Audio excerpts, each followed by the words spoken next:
In today's video, I'm going to teach you how to sort your chart of accounts in QuickBooks Online. We'll walk through the steps together in a straightforward, manageable manner, and you'll soon see how easy it is to keep your accounts organized. So grab your computer, settle in, and let's get started. First off, if you're not already signed in, you'll need to do that. Head over to the QuickBooks Online website and click on Sign In. This will direct you to the login page. If you've already bookmarked the login page, feel free to use that as well.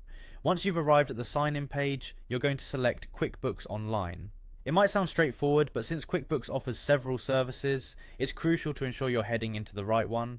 With that selected, you will be prompted to enter your credentials. This means you'll need to type in your email and password associated with your QuickBooks account. After entering this information, click Continue. It might take a moment to process, so be patient and ensure the details are spelled correctly. Now that you're logged into QuickBooks Online, it's time to navigate to the Transactions tab. To do this, look at the menu on the left side of the screen. Find and click on Transactions. This tab is essential because it hosts everything you need to see and manage your financial transactions. Within the Transactions tab, you'll see an option called Chart of Accounts. Go ahead and click on that. The chart of accounts is where you'll find a comprehensive list of all the accounts used by your organization. It's displayed in a tabular format, making it easy to browse and manage. You'll notice that the default order might not suit the way you want to view your accounts. So, to sort them alphabetically, click on the name header at the top of the column.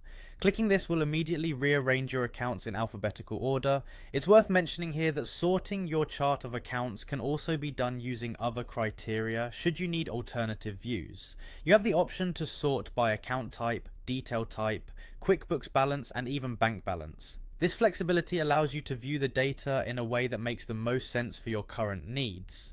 By taking the time to organize these accounts effectively, you'll find it much simpler to track and manage everything within your business, ensuring a smoother working experience with QuickBooks Online. And there we have it, a simple, efficient way to sort your chart of accounts in QuickBooks Online. You're now ready to tackle your accounting tasks with greater order and ease. Thanks for tuning in. If you found this guide helpful, be sure to check out our other tips for mastering QuickBooks. Until next time, happy accounting.